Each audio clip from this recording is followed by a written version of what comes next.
Hey guys, today I'll show you a horror thriller film named Little Necro Red. Spoilers ahead, watch out and take care. The movie begins with a school's gatekeeper being attacked in his own tiny room, shockingly, by a seemingly frail girl. The girl's movements were swift and decisive. With a few quick moves, she had the muscular man sprawling on the wash basin. The hard ceramic basin cracked under the impact. Blood flowed down the drain. A patch of skin from his chin was scattered, blending with the thick blood in the basin. It was only when the man stopped twitching that the girl removed the hood from her head, revealing a beautiful face. Yet her eyes were eerily dark, not like those of an ordinary person. Even so, Angela, awoken from her sleep, was startled because those eyes reminded her of her daughter, Annie. Annie had inexplicably disappeared a few years ago, with even the police unable to find her whereabouts. Thinking that her daughter might have returned, Angela rushed to the upstairs bedroom, but everything was as before, without the familiar figure she was hoping for.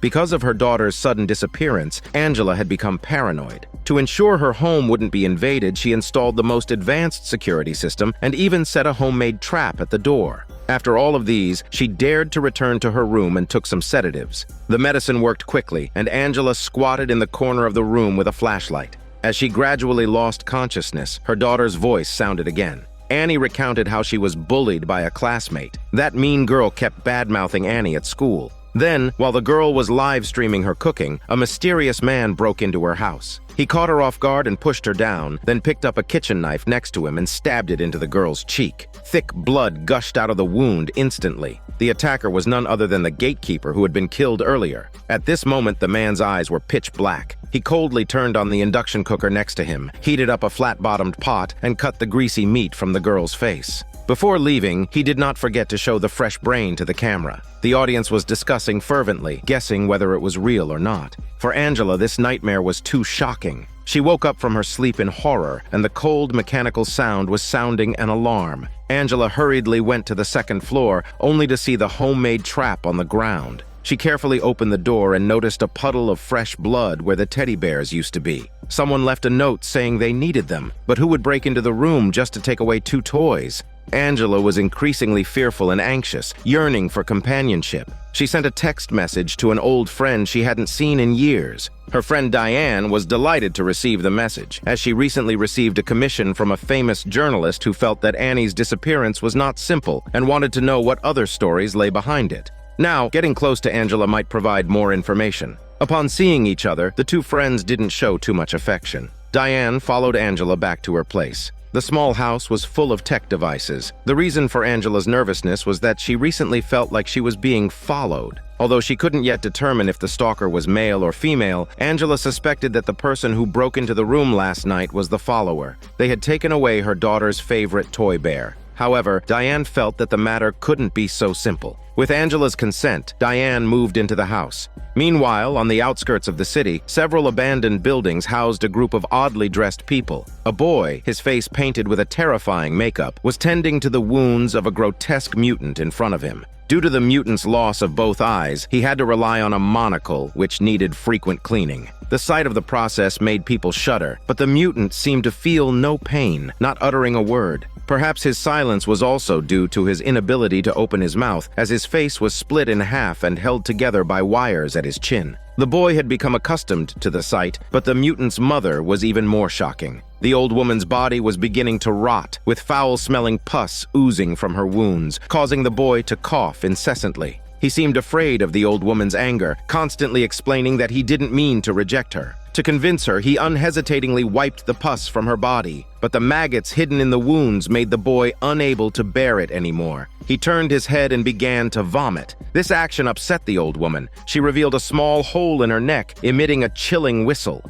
Immediately, a noisy chatter echoed from deep within the cave. The boy wanted to run, but a one-eyed mutant grabbed him tightly. Several figures in robes rushed out from the cave, chopping the boy down with iron axes. After a few passes, the body was chopped up and dismembered. The old woman laughed uproariously at the side. On the other side, Angela took medication again. After making sure all the doors and windows at home were secured, she once again ventured into her daughter's memories. In the dream that was both real and surreal that night, she saw a burly man get his head blown off by a bad girl. The piercing alarm sound woke Angela again. She hurried upstairs, where she saw the toy bear that had gone missing the night before. It was now back in its place, but it was covered in blood. Memories of her daughter's diary flooded Angela's mind. Before Annie disappeared, the girl had shown symptoms of sleepwalking. But at the time, Angela didn't pay enough attention, leading her daughter to feel ignored and start to resent her mother. For some reason, Annie became closer to her father, which frustrated Angela immensely.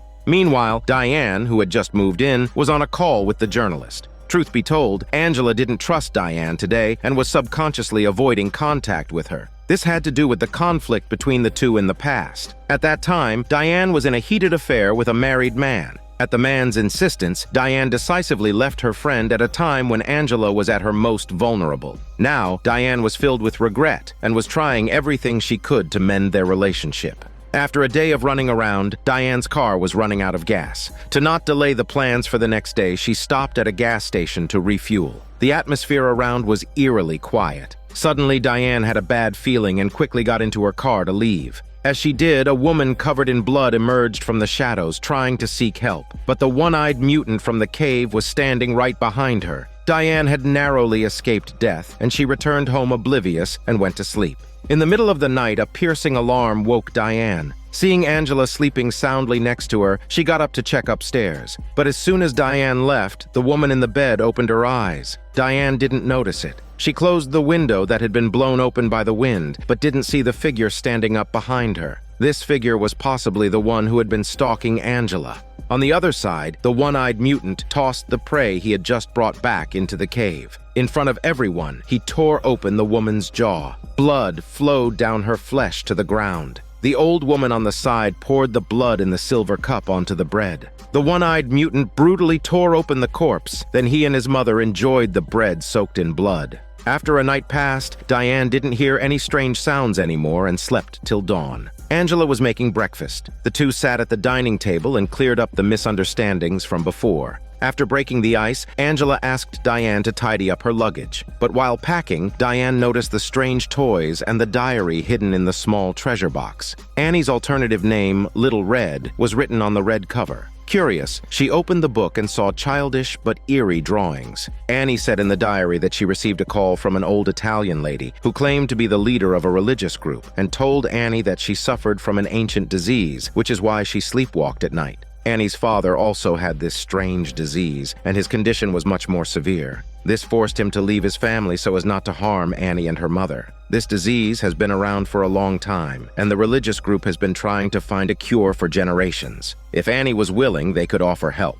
In order to verify the authenticity of this religious group, Annie conducted extensive research. The group claimed to be a cult organization. They had received support from the Lumen Corporation in their later stages, but gradually disappeared from the public eye. According to insiders, the cult had several bases in London, one of which was a dilapidated building hidden in the forest. Diane found a red USB stick in the diary. She quickly plugged it into her computer to check and unexpectedly obtained a list. Meanwhile, Angela was looking for these bases. After a long journey, she finally found one of them. When she arrived, a decomposed body was leaning against the wall. This was the first gatekeeper who died. His obese body was crawling with maggots. Angela was devastated at the sight, afraid that her daughter might end up like this. Just as she was screaming like a chicken, a noise came from behind the building. She saw a thick cement slab covering a dark space, underneath which was a cave. Angela seemed to hear her daughter's voice. She quickly wrapped some candy she had in her clothes and dropped it down, constantly calling into the cave, promising she would be right back.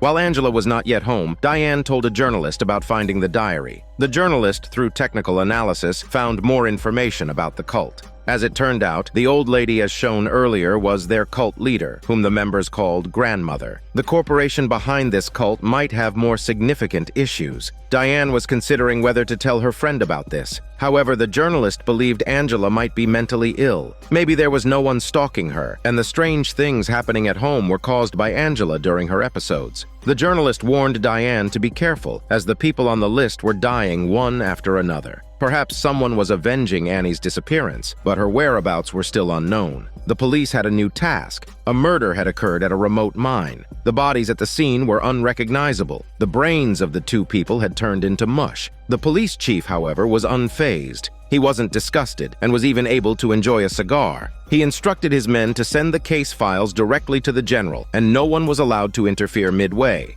After watching the detective leave, he covertly made a phone call. On the other end of the line was the grandmother of the cult. It seemed the police chief not only knew of their existence, but also covered up for them. But now he planned to wash his hands of them. Upon hearing his betrayal, the grandmother let out an angry, piercing whistle. Just as the police chief hung up, there was a creepy scraping sound outside the cave. A police officer was seen dragging half a body. Without waiting for the chief to react, he decisively pulled the trigger to send the chief to meet Jesus. Afterward, he made sure to destroy the evidence. A grenade exploded, instantly turning the body into a pile of flesh. Over on Diane's end, the journalist had found more clues. He had always suspected that Annie hadn't died, or that there was some secret hidden behind her death. The police chief had been evasive and intimidating when interviewed previously, very much avoiding revealing the progress of the investigation. This made Diane begin to suspect as well. Angela happened to come home at this time. She was covered in mud from head to toe, and the clothes she had worn out in the morning were nowhere to be seen.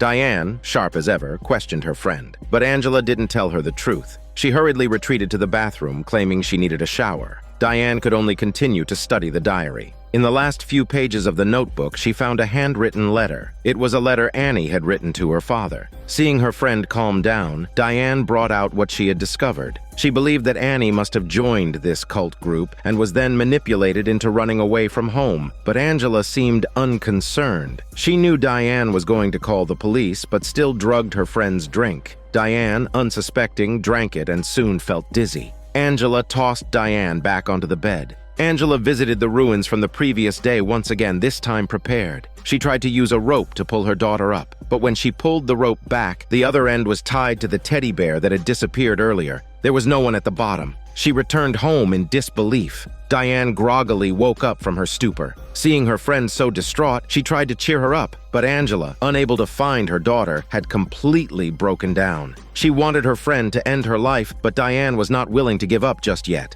At this time, the one-eyed mutant in the cult received another task. He arrived at the boxer's house. On the floor lay a body with only half a head left. One could imagine that there had been a bloody battle here before. According to the grandmother, the deceased would resurrect after being contaminated with wolf blood. To confirm this, the one-eyed mutant started an experiment. Indeed, as soon as the injection was finished, the body on the ground reacted. Seeing this, he decisively pulled the trigger without any hesitation. Diane found another letter in Annie's diary. It was a reply from Annie's father. Just as she was about to investigate further, a ringtone sounded from the computer next to her. Upon opening it, she saw the journalist, his face covered in blood. He claimed that he had messed everything up and urged Diane to leave the town as soon as possible. As soon as the words left his mouth, the man on the screen turned into a mist of blood. Surprisingly, the grandmother appeared behind Diane. She claimed that everything they did was for justice. It turned out that Annie carried some kind of curse. The so-called wolf referred to her and her father. If the purification ceremony wasn't performed, a demon would possess the body and begin a killing spree. 6 years ago, the cult was heavily hit by Annie's father. The grandmother later diluted the blood of Annie's father to resurrect the members who had died from severe injuries. Hence, everyone started to look strange and deformed. Now, the cult used the ceremony to kill Annie ahead of time. But Annie's father was very special. He wasn't exactly human, but a monster with strange abilities. He could take the form of anyone. The only weakness of this monster was his own family. So over the years, if anyone ever bullied Angela and Annie, he would avenge his wife and daughter. Diane, who had once abandoned Angela, was his next target. The reason why the grandmother approached Diane was to use her as bait, hoping to seize the opportunity to kill Annie's father. But after seeing the demon in front of her, Diane decided to save some dignity for herself. Now, the cult couldn't take advantage of the situation. The grandmother hastily prepared everyone, but even so, they couldn't resist the demon's attack. Using the body of the boxer, Annie's father wreaked havoc within the cult, and not even bullets could stop him and his bulletproof muscles. In the end, the cult was completely wiped out, and the demon revealed a chilling smile. On the other side, Angela returned to the deep pit, continuously calling her daughter's name. Suddenly, she felt a chill breeze behind her.